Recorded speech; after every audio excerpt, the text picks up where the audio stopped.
All right, live here on TTV. Assalamu alaikum wa rahmatullahi ta'ala wa barakatuh. You're watching TTV, Tawheed TV, live here on Facebook. Stream us live on Facebook wherever you are. It doesn't matter where you are, Germany, London, UK, um, China, Japan, Holland. It doesn't really matter. Your geographical positioning does not matter. It doesn't depend on it. Does not matter where you are. You can actually access us live on Facebook, be a member of the family, click the button and be part of this family, this big family on Facebook, Tawhid TV. And then you have the opportunity to watch every production we share with you live here on Facebook. Today, we're here at the residence or the private residence of the newly turbaned chief of Takoradi Zongo, um, popularly known as Mayweather. Popularly known as Mayweather. We are here today to have one-on-one discussion with him, um, get into his life as a person, and then as the person he has become now. He is now a traditional ruler, a traditional leader of a very large group here in the Western region, Sekendi Takoradi. I'm Takoradi to be precise. And we're going to blend the language. We're going to do bilingual today. We're going to speak Hausa and English at the same time. You pardon me, my Hausa is not that clear, most especially if I am with the houses themselves. You know, you can't actually compete with them or go that lane with them. That's their language. But I'll manage today. So we do Hausa and English for the sake of the understanding of everybody. Live on Facebook, if you're ready, I am ready. My name is Haruna Babangida. That's my name. Between now and 11 a.m., it will be my duty and my responsibility to actually bring you the in and out of the life of the man who was turbaned yesterday at the regional office, popularly known as Mayweather. We have a new name for him now. We can't actually call him like that again now unless we add up a title. So, Assalamu alaikum. We're ready live on Facebook. Yanzu muna gidan Sarki Zongo Mayweather. Da mu zo mu yi fira da shi. Mu shiga cikin laifin shi as a person. Inda ya fara, inda ya kai gano. Shi mu duba kan da ma muka yi muka kai jiya, abin da ya faru jiya, kan da inda muka kai wajen duka mun duba. Amma shi ku yafe min Hausa nan bai clever, especially when I'm going to speak to the houses themselves.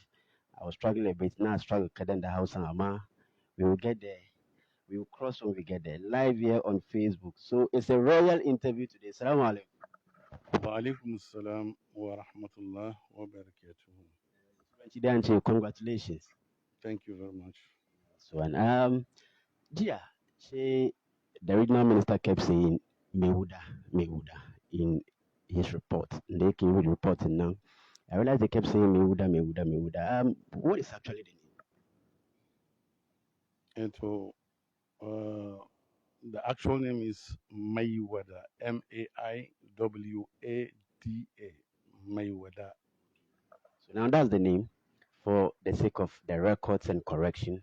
So you didn't go and write it Mewuda somewhere or mention it Mewuda somewhere. I needed to ask him to clear the air. But she being necessary ba that I'm person she kadang mo correcting she. Who do you as a man now because it's a now it wasn't necessary. Eto da ya kamata a ɗan taga kafan shi don kasan kuskure yana kan kowa ne. To kuma da yake sunan ba yaren garinsa ba ne yakan iya fahimce shi haka nan. To amma da ya yi kyau a lokacin nan a samu wani ya ɗan taka kafan ya ce ba Mawuda ba ne Maiwada ne. To amma ya za a yi tun da mun fahimci Maiwada ne na ji an ɗauke shi haka nan. So Mewada, today we are going to one-on-one enter into your life as a person, meeting you for the very first time. Kaman yanzu wani ya kamu da kai, kaman da kan da news ga ya fito jiya duka ana tabbatun wanga wanda bai san ka ba, wani ne Mewada? Na farko dai sun ce ba da a'udhu billahi minash shaitanir rajim. Bismillahir rahmanir rahim. Alhamdulillahi rabbil alamin. والصلاة والسلام على نبينا محمد وعلى آله وأصحابه أجمعين أما بعد السلام عليكم ورحمة الله وبركاته. Bayan mu yi ma Allah godiya tsira da amincin Allah ya tabbata bisa ga annabin mu annabi Muhammad sallallahu alaihi wasallam tare da alayen gidansa da sahabbansa duka baki ɗaya. Muna gode ma 'yan uwa duka baki ɗaya, mutanen Takoradi da karkaran Takuran duka muna gaida su. Mun gode kuma da irin hidima da soyayya da ƙauna da 'yan uwa duka suka ba mu. To bayan haka, ni dai mahaifin Takoradi ne. Uwata Bagobira ce, ubana kuma Ba'adare. Amma Takoradi aka haife ni, ina ji bayan dai wajen shekara 6 mahaifiyata ta bar duniya. To muna nan kuma ina wajen ɗan shekara 15, shi ma mahaifina sarkin zangon Takoradi, marigayi sarkin zangon Takoradi da second. Jiya wannan kuma akwai correction, jiya na ji regional minister ya ce sarkin zangon Takoradi da first, amma ba da first ba ne, da second ne. Baba Usman Masala Abubakar. To shi kuma yana sarautan Takoradi har shekara 1976. A turance sai mu ce 1976. To be precise nan, it was on the 12th of June 1976 shi marigayi na ya bar duniya. To nan kuma dai Takoradi na yi school wurin muka fara tun lokacin English and Arabic, Collins Avenue now, then it was English and Arabic primary school. To a lokacin kowa ya ƙara school wurin nan sai ya wuce Tamsko. Muna yi, na je Tamsko E ne wurin da na ƙare form 4. Sannan kuma a lokacin da muke zuwa school, kamar da ka sani zango, kana school ne kana makaranta, ko da yake school ma English and Arabic ne. Mun yi makaranta tun, wato makarantar mu Takoradi yana madrasatul miladiya har lokacin wanda ya kafa makarantar sunan shi Malam Amadu Agyara. To bayan shi an yi malumma kuma da dama. Sa'annan babana kuma bayan mahaifiyata matansa biyu ne. Akwai, yana da uwar gida, sannan mahaifiyata, sa'annan amaryarsa. To amaryarsa kuma na ita ummanmu kenan, ummanmu nan Kwasintin take. To babana uwar gidan kuma tana Takoradi ne, yasa mu masu gida biyu ne.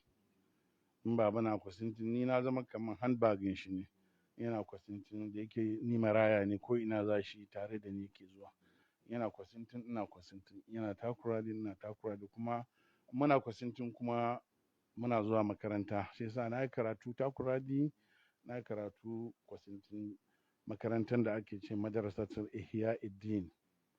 Shi yasa kaɗan dai da zan faɗi kenan, kuma akwai wani tambaya mun iya mu ƙara shi. Basically, he's from a royal house. He grew up in the royal house. His father was the Zongo Chief of Takoradi, the second. And yesterday, the original minister made that error again, and he wasn't corrected because obviously you can't correct him. So we allowed it pass. So we are taking the opportunity to make him do the corrections here. Every mistake or error done by the original minister yesterday, which is not intentional, we will give him the opportunity to do the corrections as we move forward, because these proceedings or these events are going to be documented. Error nan da ba zana komi, yanzu muna zana komi, everything is documented. Yasa wani correction ne yaso mu correct shi da sauri kamin wani je zana wannan error nan. Yasa gidan kai dan sarki ne, kuma gidan sarki ka girma. So I'm sure you know what goes into the chieftaincy, being a Zongo chief. What goes into it? Alhamdulillah, na ji gidaje biyun duka, ko wajen gidan uwata ma, efe kuma sarki, gidan sarki Illo, to gidan da mahaifiyata ta fito kenan. Yasa gidaje biyun duka sarauta ne. Ma sarauta, abinda muka gani da sarauta wato ba ƙaramin aiki ba ne, ibada ce.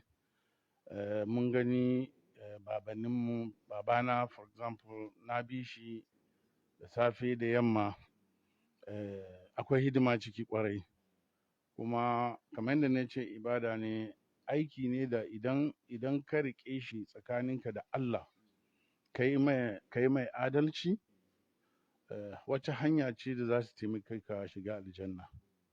Amma sai ka yi hattara idan baka riƙa amana yadda ya kamata ba, baka yi adalci ba, waccan hanyar nan da za ta shiga da kai aljanna, in baka yi hankali ba, to hanya ce kuma da za a ita saka wuta, Allah kiyaye.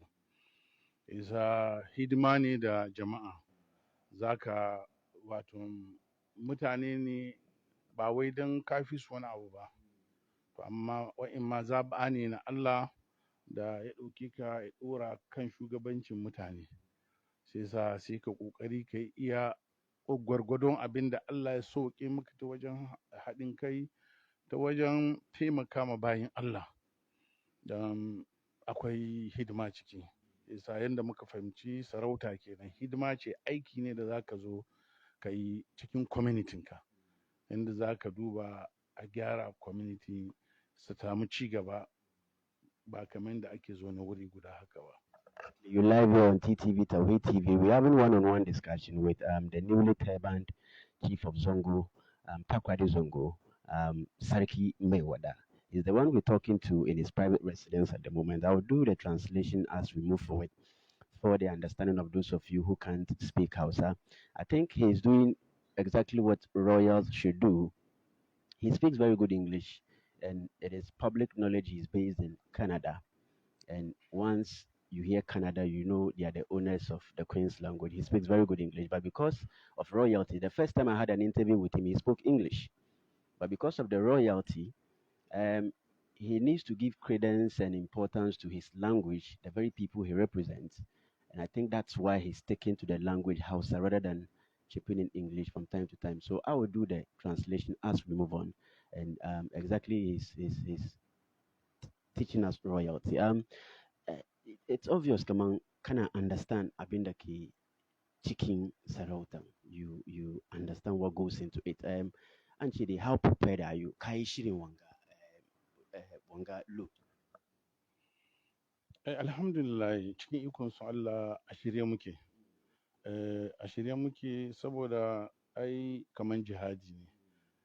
Ba sai ka yi wani tanadi ba sannan ka shiga jihadi. In dai lokaci ya kai ka shigo aka kawo maka, dole ne ka ɗauka ka yi jihadi.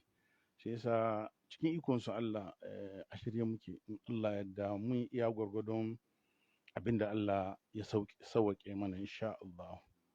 Game da taimakon manyanmu da ke gabanmu, ko me kake yi shi ka samu waɗanda za su ɗan guiding ka samu waɗanda kuma za su baka advice. So with their advice and their guidance, inshallah, I think I would say I'm prepared, inshallah. Okay, he's ever ready and prepared. Mun duba, mun tambaya dai don cikin research mu, tambayoyin mu mun ji kaman you're based in Canada, you stay more there than here in Takoradi. Yanzu ganda ka zama sarkin Takoradi, Zongon Takoradi ga. Are you coming down to live with your people here, or you maintain your stay in Canada?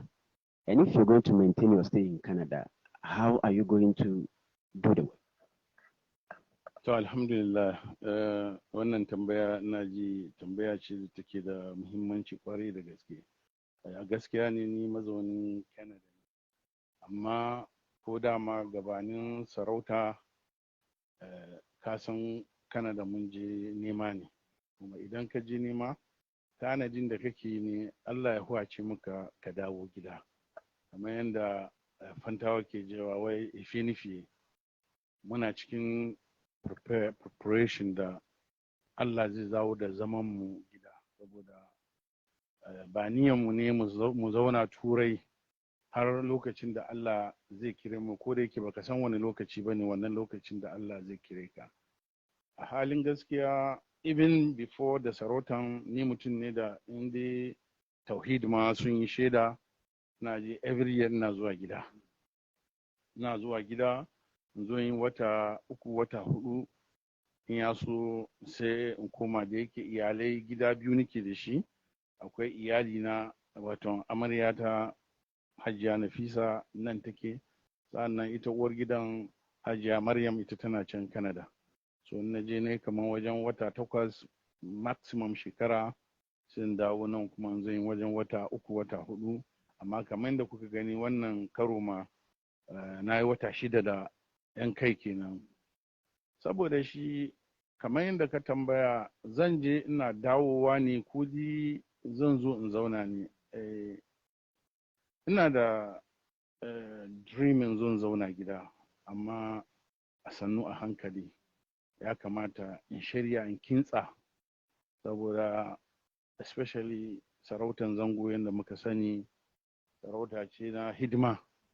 Yasa in ba ka shirya ba, saboda ban so in zo in zauna, kai sarki kai ne za a rika zuwa wurinka, ba kai za ka zuwa wurin wasu ba. Yasa ina cikin shiri. To amma kamar da ka ce for the meantime nan, ya kamata mu sani we are in the 21st century, and wherever you are, insha Allah, in dai with this modern technology, ka iya kai komai kake so kai, inda unless in baka ka use technology, kuma in baka da hanyar samun wa'annan technologies.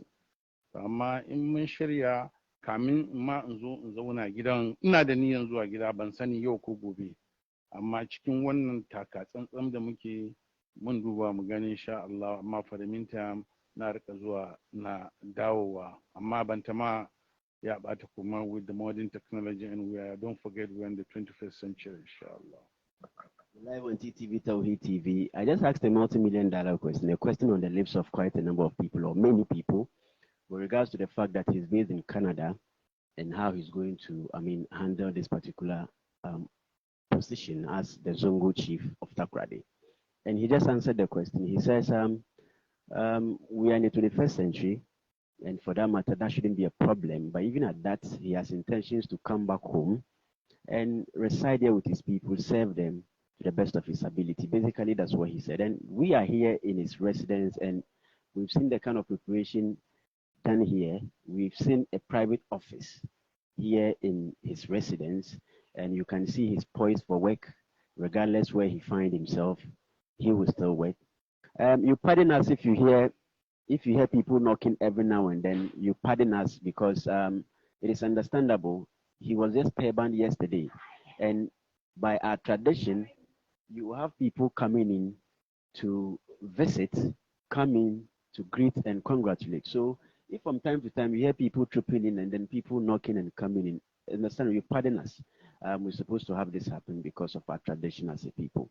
So basically, that was what we got from him as his answer with regards to whether he's going to come back home or stay. Eventually he will come back home. In your submission, actually, usually kana zuwa gida 3 months, shi ka kuma koma 1 year. This time 6 months kenan, ko shi da 6 months kenan. Bai sa ya kai wannan.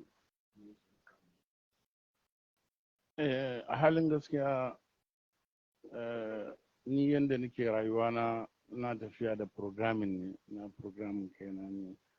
Dama can kasan kamar yadda nake faɗi kullum, sarautan zango dama ba abu ne da muka sa kanmu a ciki ba from the beginning. Saboda gabanin Alhaji Ɗanladi, Allah ji kansa da rahma, hau sarauta magana ne aka yi tsakanin ni da shi, wayansu suka ce ko ni, wayansu suka ce shi. To da yake babanninmu sun yi mana magana, sai muka ce to shi kenan duk ɗaya ne, da gidanmu da gidan Alhaji Ɗanladi duk gida guda ne. Sai sa shi ni na da ja kaina. Amma kamar yadda muka sani, ban taɓa tunani sarauta zai kai kanmu kuma ba, saboda Ɗanladi mun girme shi, ƙanin ƙanina ne sosai cikin gidanmu can, gidan Alhaji Manu. In na ce gidanmu ne saboda babana da Alhaji Manu ko me su sa a yi Takoradi tare suke shawara. Sa gidanmu ne sosai. Haka kuma bayan babanninmu gida ne da muke zuwa. Ban taɓa saukowa garin nan ban shiga gidan nan na yi gaisuwa ba. Saboda shi yanda lamari ya kasance kenan.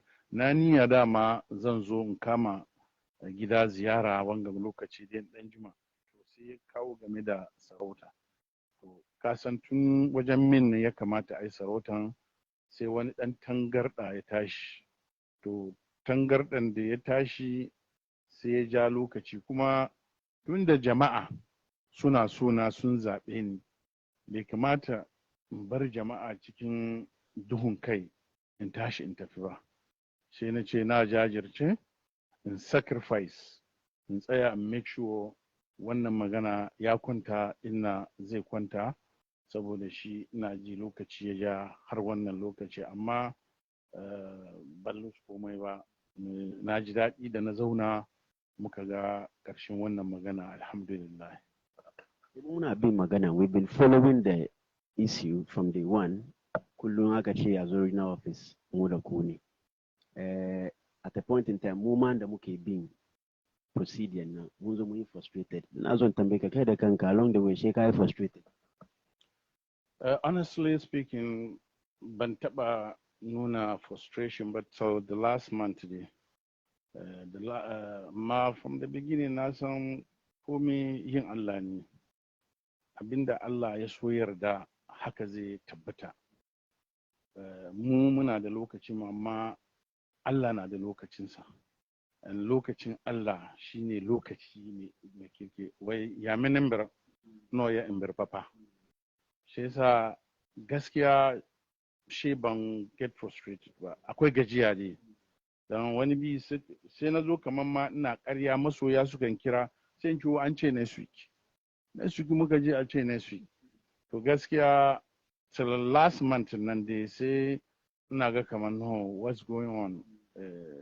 Dan gaskiya an make kamar 3 or 4 attempts a zo a naɗa min sarauta, saboda 95% of the population nan suna on my side.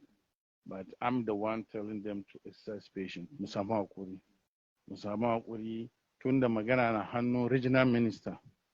Sarautan zango sai ka gama da irin wa'annan mutane. Yasa in ba mu kwashe lafiya ba gobe ya za mu yi. Ba za su iya su zo wurin mu ba, mu ma ba za mu je wurin su ba. To kaga zangon har yau bata zauna ba kenan. Shi yasa in an zo sai ce ai hakuri mu jira regional minister. In an zo sai ce hakuri mu jira regional minister. Saboda shi gaskiya question ka a farko ban da, amma gaskiya na so ma samun a bit frustration. Ka so ka give up, ka bar shi ma ka. Ban taɓa make mind na in give up in bar shi in wuce ba. Never. Amma muna fight to the end ne, saboda muna kan gaskiyan mu. Kuma inda a ce mutanen da suke bi na su ne minority, to gaskiya sai give up. Saboda abu ana yi da mutane ne. Amma in mutane suna son ka, in ka give up, wato ka ba mutanenka, ka sar da mutanenka kenan. Shi yasa ai leadership kenan. Shi ka jajirce, ka tsaya tsakaninka da Allah, ka tsaya tare da mutanenka har ya kai inda Allah ya sa ya kai yau. Shi yasa ban taɓa make mind na, to be honest with you, and give up this sarauta ba. Just asked Chief Sarki whether at a point in time he got frustrated with the process. I will let him get into the process and the procedure, why it got to where it got to. I will let him get into there. But before that, he just told us at a point in time, he never got frustrated until last month. Then frustration started setting in. I asked him whether at a point in time he giving up a thought, and he said that no, because he knows very well majority of the people are behind him, and I think he quoted a 95% of the people are behind him, and he couldn't have actually disappointed them like that, and that's why he decided to fight till the end. So Sarki, yanzu ka ce 95% of the people, according to your statement, are behind you. In dai haka nan ne, me yasa magana ya je kai gaban regional minister, me yasa ya shigo ciki hal zo da kai? wa'yansu ba su sani ba ne dalilin da ya sa magana ya je wurin regional minister na farko ba mu muka je da magana wurin regional minister ba a lokacin da muka nemi mu yi program nan daga air force mosque sai ya kasance ya kamata wai mu write letter to the air force commander so mun yi wannan letter muka kai ma air force commander to sai air force commander ya nemi mu zo air force shi yasa mun je air force to sai su suka ce mana sun samu wani labari wani abu ya faru so akwai security risk kaɗan tunda haka ne su ba za su iya su ba mu wurin ba sai mun je mun nemi izini wurin regional minister in shi ya ba mu izini ya kira su ya gaya musu to dalilin da ya sa maganan ya kai wurin regional minister ban san waye je da amma mu ba mu muka je da maganan wurin regional minister amma maganan ya ja ne saboda wai security risk don wa'yansu at that time suna threatening if in aka ce za a yi sun yi rigima amma sarauta duka is normal irin haka ya kai su ne sun yi rigima su ba su yadda da a baka sarauta ina ji ka san kamar da rayuwa take biyuwa kowa ya tsaya bayan ka a dole ne akwai wasu opposition ai daidai shi su Allah 100% ce su Allah so ina ji wa'annan mutane suna nuna cewa ba a sanar da su batun sarautan ba kamar tunda ba a sanar da su ba su ba za su yadda su goye baya ba shi dai tunda haka ne su ma za su kafa nasu sarauta to dalilin da wani tangarɗa ya zo kenan so sai in ce wa'annan kamar 5% na shi ba su ɓangaren mu the dispute where it got to the point of going to the regional minister has just been stated or explained. Isa yanzu regional minister jiya ya bada verdict. He made it clear he was reading a report of a findings. Kamar ya ba mutane aiki shi ne su yi findings su kawo mai shi duba. Shi read findings ya kuma read recommendation. Cikin recommendation ya ce kaman kai yayi kamata a baka yesu yasa an baka. Jiya nawa aka yi nadin gaban ofisin regional minister kenan western regional coordinating council aka yi nadin yanzu kai ne sarkin zangon Takoradi yanzu kuma mun san kaman yadda ka faɗi wani 5% are not in support or they are not happy, they might not certainly be happy about it. How do we intend to work with this 5%? So alhamdulillah kamar da kuka sani sarauta wa hasatan sarautan zango sarkin zango sarkin kowa ne da masoyinka da wanda bai son ka duka ya zama naka shi yasa insha Allah mun bi su a sannu a hankali komi da sannu a hankali ne za mu bi su da lallashi zauna mu maganta zango mu na mu duka ne mu yi kokari mu haɗa hankulan mu duka ba abinda za a bar wani baya ne da wanda ke son mu da wanda ba wanda bai son mu dukan mu masoyan juna ne amma kowa na da nashi watakila abinda irin nashi tunani amma is up to mu cabinet mu yi kokari mu ja hankalin saura mu zama abu ɗaya tsintsiya maɗaurinta ɗaya insha Allah za mu nemi haɗin kan kowa insha Allah. Mashallah, I just asked him how he's going to work with the 5%, the supposed 5% he says are not in support of him, whether how he's going to work with them. And he says he will actually work with them, follow them patiently, get everybody involved. He's not leaving anyone behind. He will certainly have to work with everybody. And he says he's a lover of everyone. He loves everyone. It doesn't matter where you belong, which faction you belong. He loves you and he will find ways to work with everybody. And I needed to explain that as we move further. I'll ask him what his plans are, what he intends to do for the people of Zongo, what the plans are on the table. I'll ask him that. But before that, Sarki, among collaboration between Imamai da Sarakai, cikin zangonin mun nan ba shi nan haka nan dai ba collaboration. Zuwan kanga ka bar maganan kan da yake ka bar shi kan da yake ko kai ka so ka sake abin ka dan ka nemi wani collaboration game da aiki da Alhamdulillah, na ji daɗin wannan tambaya da kai min, saboda in zango ya zauna lafiya sai an samu haɗin kan sarakai da maluma.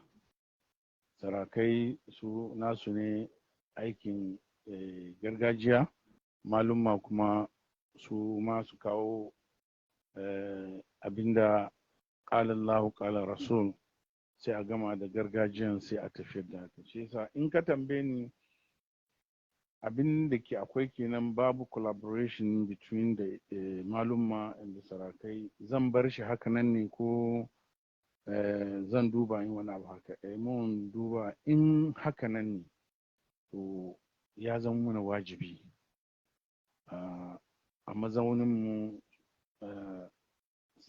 da Allah ya ɗora mu a yau, sarkin zangon Takoradi, ya zama min wajibi in duba haɗa hankulan da sarakai da limamai, mu zauna tare mu zaman lafiya, don together in muka haɗa sarakai da malumma shi zai kawo mana ci gaba da zaman lafiyan Takoradi. Sai yasa in akwai ire-iren haka ba zan bar shi hakanan ba, za mu ƙoƙarta iya gwargwadon abin da Allah ya soke mana, mu maganta mu kawo haɗin kan sarakai da malumman karkaran Takoradi duk baki ɗaya, in ya kasance ma na rijin duk baki ɗaya, insha Allah. Live on TTV, Takoradi TV, streaming up on Facebook. Click the button, like the button, and be a member of the family. And then follow our productions, be a part of our productions. Watch everything we share up on Facebook. Share the video. If you have a comment or a question for Chief, put it up there. I'll pull it out and read it to him for him to answer you directly. This is your opportunity. You might not have the opportunity to ask him a direct question. So do that. So take that opportunity and then ask the question. Let's put it before Chief before we wrap up. We are closer to wrapping up because it's a day of victory for him and people are trooping in. We can't see the entire time. We have to allow people to come in, well wishes to come in and then congratulate him, share with him his joy. So we will do as well to wrap up the interview as quick as possible, but we will do so after we exhaust every question here for Chief Sarki. There's a seeming lack of collaboration between chiefs and imams in our zongos. And I asked him whether he's going to leave it like that and concentrate on his throne or his skin as a chief, or he will do something about it. He will change the narrative. And he says, that's wisdom. He says, if there is something like that, obviously he wants to mean he doesn't, if he is not sure or he doesn't know of anything like that. But if there's something like that, obviously he would have to work out a collaboration between the two, parties, chiefs and then imams. He won't leave it like that, and that's the answer to that question. But there's also a seeming discussion between imams and chiefs, whether you hear some imams say, according to Islam, imams are supposed to be chiefs at the same time. I want to find out from whether he has heard it and what his position is with regards to that particular school of thought. Sarki, akwai wani discussion ban sani ba dai ko da kake Canada kana jin wannan discussion. Waɗansu imamai na ce kaman ka duba cikin Islam da ya kamata imamai su su zama sarakai, da bai kamata mu samu sarki kuma samu imam ba. I would want to know your take or your position on this. Ka taba jin wannan debate kuma ka taba ji, what's your position on that? To alhamdulillah, halin gaskiya ban taɓa jin wannan magana ba, saboda mu ko da muka tashi mun ga akwai limamai kuma akwai sarakai. Ya iya ban da matsala aka ce kaman limamin ya iya zama sarki, saboda rafani na sarkin Hausawan Efe kuma marigayi sarki ne kuma limamu ne.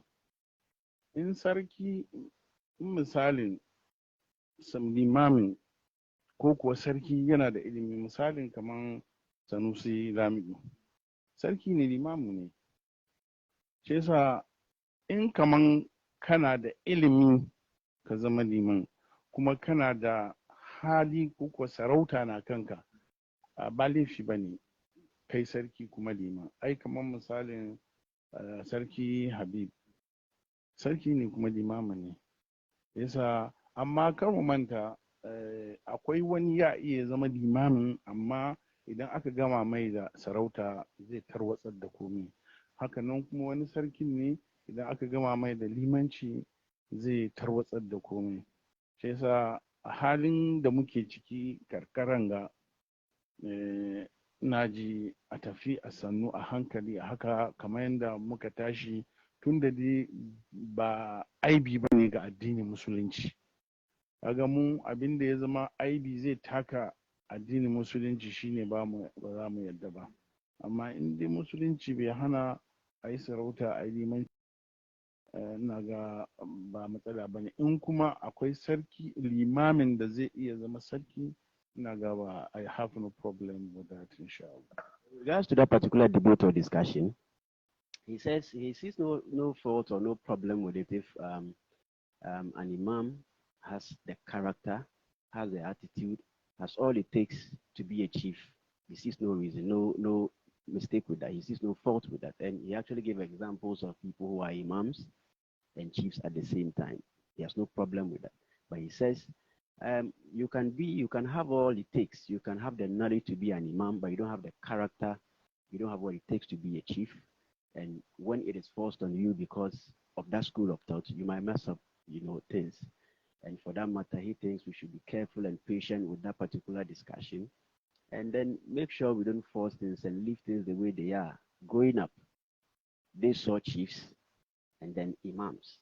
They work together as but if one person has both qualities and is given to him, no problem. But there are times one has one and doesn't have the other. You give him what he has and leave the other, the one he doesn't have, for somebody else to, handle, the one who has it to handle. So basically, that's his answer to that question. We will go back and. Kuma ƙarin bayani shine yana da kyau zamanin da muke kuma dai a ce dai ko kai sarkin kuma a taƙaice dai kana da ko da kaɗan ne da in ji wani hausa aka ce ko da na ba yara tsoro ne. Don ya kai wani lokaci za a nemi ka shugabanci jama'a, ya kai wani lokaci in ba liman masallaci sarki ka aikace ka shiga gaba ka ba da sallah.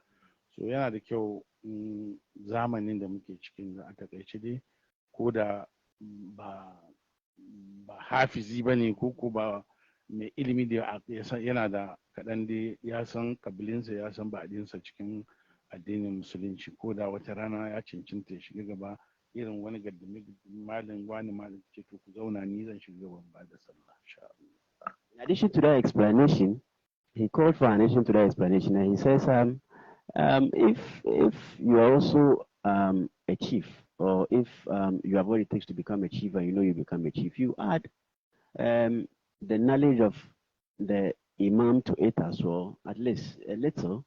So when there is no imam, you, the chief, can also front. You can also move in and then do the serving as an imam as well. So that's the addition. And he makes reference to era, the era we are in, the era. Times have changed, and he keeps on making to the changes with time and what the era has become and what we should do in accordance with the change of time. Sarki da mu wrap up kenan saboda mun san mutane na zuwa ya kamata ka samu ya aikin ya fara kenan aka no day. Yes, we can't seize the time and we can hijack the time like that. Yes, I'm gonna wrap up, but can we wrap up? Mun tambaya, what are your plans for the people of Zongo? There are a lot of challenges, a lot of them. The whole of Ghana, not only Takoradi. The challenges in our Zongos are enormous. They are legendary, like somebody would say. And for that matter, anytime we give a position to people like you, we want to hear. Some say manifesto, but we don't call it manifesto. We want to hear what your plans are for the people of Zongo, looking at the challenges confronting Takoradi Zongo. So, alhamdulillah, wannan question na ji yana da muhimmanci, kuma ƙaramin question ne amma babban question ne. Gaskiya muna da vision for Takoradi, muna da vision for karkaran Takoradi duka, and muna da vision for region mu duka ma baki daya. Ba komi a sannu a hankali ne. Abinda muke gani na farko, ya kamata mu kokari mu yi karatu, saboda in ka duba akwai makaranta dai muna da shi daban-daban, kuma yana da kyau mu samu karatu biyun duka, both Arabiya da Ingiliziya, saboda ilimi shi ke gyara gari. In ka ga cikin gari ana ta rigima ba samun zaman lafiya, idan ka bincika marasa ilimi na da yawa ciki. Saboda shi vision mu na farko, tanadin da za mu yi mu koma da wato the younger generation, the youth, su shiga makaranta, su koma, wayanda suka fita su koma back. In akwai wani hanyar da za a bi a taimaka, su koma su nemi karatu. Dan in ka zauna ka duba Takoradi yau, in ba mu duba ba wasu shekaru da za su zo daga baya, za a yi rashin, for example, muka duba ma mu mun samu rashin manya-manyan malumma. Yana da kyau wannan tanadi na farko. Sa'an nan na biyu, matasa da suka gama makaranta, a yi ƙoƙari a sa himma wajen aiki, a koyi, in aiki za a koya a koya. Dangane da haka, yana ciki ɗaya daga cikin abin da ya sa muka samu haƙuri mai regional minister, saboda ya kai wani lokaci mun neme shi a taimaka ma zangonmu ta wajen aiki. Akwai matasa da yawa suna zaune ba su aiki, muna samun labarin akwai ayyuka da ke zuwa amma bai kai zango, mun shiru muna kallo. So it's about time mun tashi mu maganta da shi, a yi ƙoƙarin wani alheri ya zo, ba alherin tuwo ba, alheri da zai taimaka ma matasa. Muna da ma'ilmanta, kamar misalin bawan Allah da ke gaban kanga, shine Allah da zai zama sakataren masarautar mu. Yana da ilimi sosai, ya tun da na zo yana nan.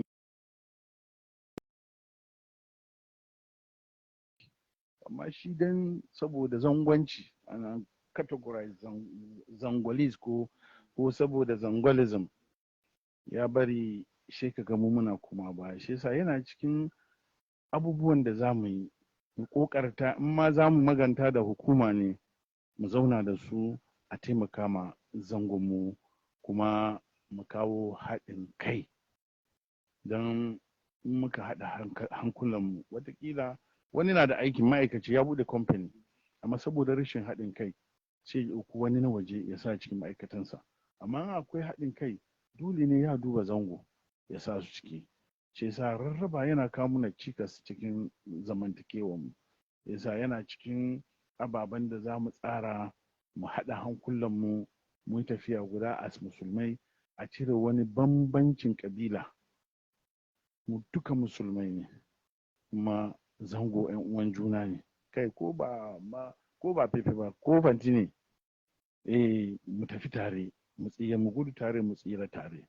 Yasa yana cikin take-taken ababen da za mu, amma a sannu a hankali. Don in ka duba zango dai ta tarwatse,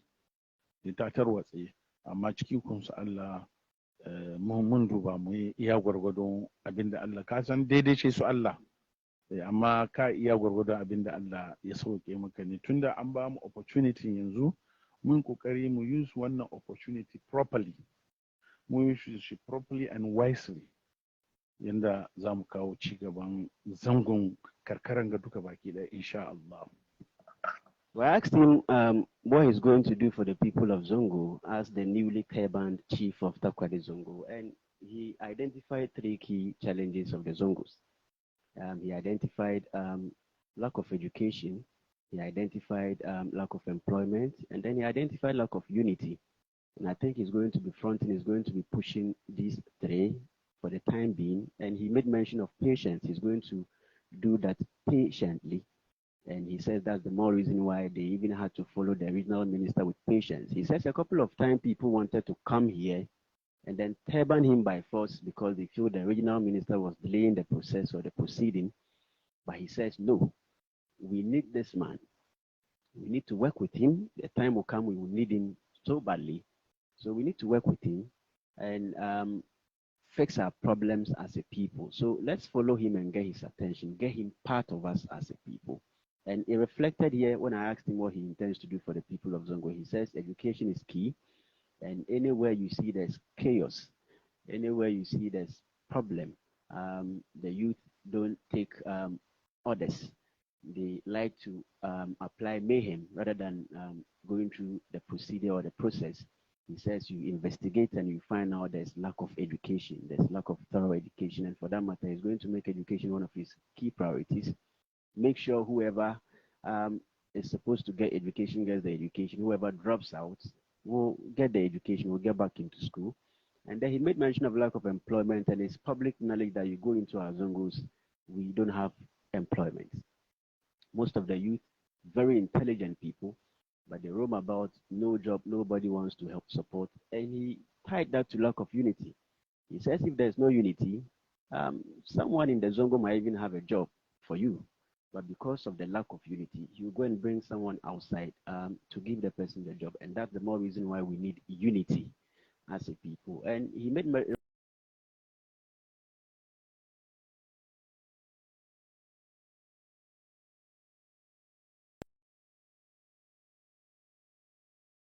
since completion of school. And that is because we don't have attention of the authorities. I'm talking about the political authorities. And we ourselves, we're not united. Someone might even have a job for him, but because of the lack of unity, he's not getting the opportunity. And for that matter, he's going to make sure he implements all of these things gradually. Make sure every Zongo youth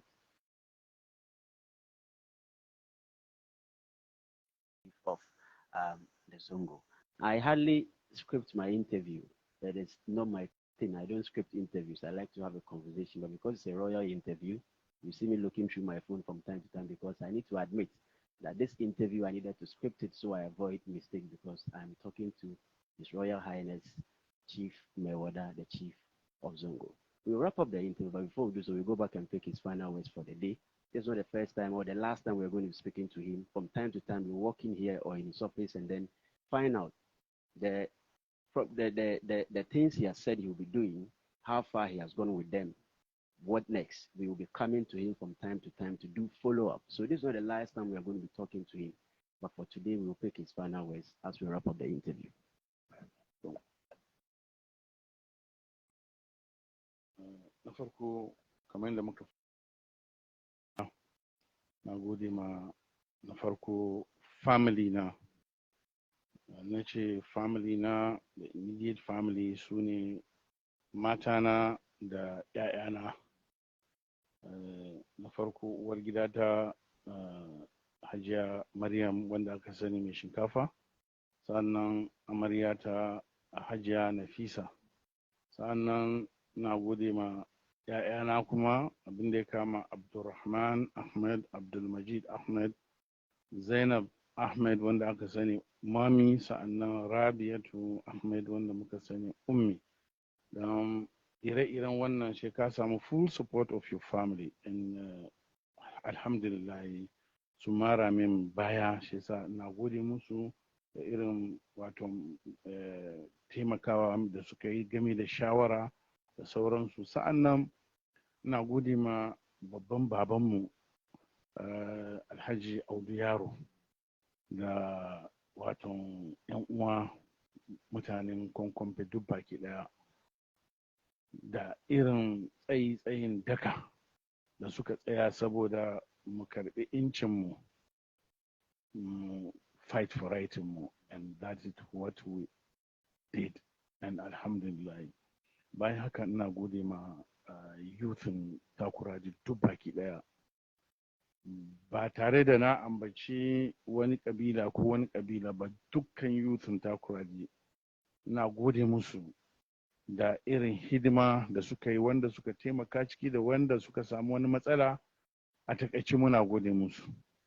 Sa'annan ina gode ma manya-manyan sarakunan Takoradi duka, ba sai na ambaci wani da wani ba.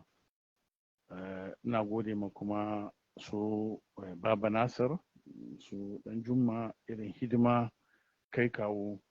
Sa'annan ina gode ma babanmu sarkin zangon Sekendi, shine regional Western Region Chief, da sauran sarakan ƙabilu duka baki ɗaya, muna gode musu. Sa'annan shi regional minister, Allah ya saka mai da alkhairi. In ka duba, ba musulmi ba ne, amma honestly ya use wani strategy da ya kwantar da zango ƙasa. Abinda musulmi ya kamata ya yi nan, mun ji daɗi da muka bi shi da haƙuri har muka kai irin inda muka yi shi, kuma Allah ya zama da shi lafiya. Ina batun regional minister honorable Kwabena Ochere da kuma Mensa. Allah ya taimake shi. Mun gode mai kwarai, mun gode ma sarki Amir, sarkin da Abuwaze, sannan kuma da shi Jamke, irin hidiman da suka yi. Sannan muna gode ma Tauhid TV. Jama'a a concentrate bisa kan Tauhid. Tauhid wallahi suna yaye muna takaici cikin region munga. Hidiman da suka yi, abin da ya kama daga daraktan su Haji Sa'id, Allah ba shi lafiya, Allah kara mai lafiya. So ku dukanku baki daya kuna kokari kwarai, Allah ya saka muku da alheri. Allah ya ƙara girmama Tauhid, kuma ina look forward the next time da za a yi abin da aka yi last year. Ya taimaka yara diwa, ya taimaka yara diwa, wanda ya kawo wannan azanci, Allah ya ƙara buɗe mai ƙwaƙwalwansa. Na fata abin Tomorrow Sheikh. Tomorrow Sheikh, alhamdulillah.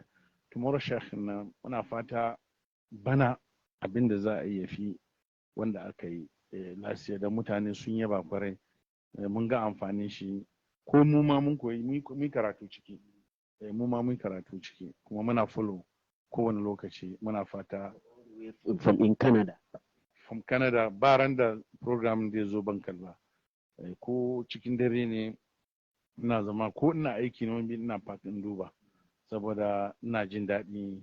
Ni Tauhid fans ne, serious one, kuma mun saura da Tauhid. Muna yaba da ku, Allah ya saka muku da alkhairi. Takura dalla ba mu zaman lafiya. Ina roƙon jama'a, mutum duka mai kuskure ne. Ina roƙon jama'a, duk inda muka yi kuskure, inna wasu tawantawa ya zo cikin tafiyan ga, mu duka mu yafe ma juna, mu zauna lafiya. Ni kaina duk inda na yi kuskure cikin tafiyan ga, ina roƙon jama'a a gafarce mu, mun yafe mu, kowa za mu rungumi kowa namu ne, saboda for the betterment of our region and our city, for example Sekendi Takoradi, insha Allah. Saboda shi muna roƙon Allah ya taimake mu, Allah ya kiyaye mu da kiyawansa, Allah ya kare mu da karewansa, Allah ya zama da mu lafiya, Allah ya zama da mu lafiya. Na gode kwarai, Allah ya saka muku da alheri.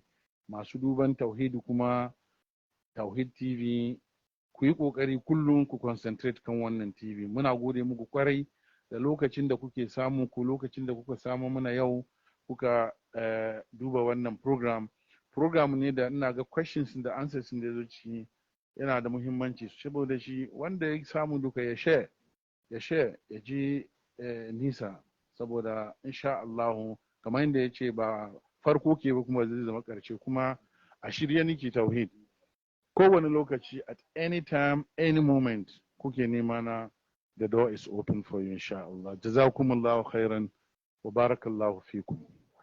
Thank you very much.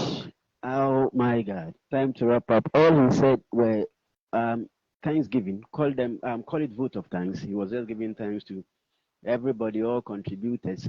We just spoke to Chief Ahmed Mewada, the newly turbaned chief of Takoradi Zongo. the 5th, the 5th. It happened yesterday and it is continuing. I'm told the Walima, what they call Walima, is going to happen soon, and we will communicate that to you as at when we will communicate to you when it's going to happen. Live here from his residence, we brought you a one on one interview with His Royal.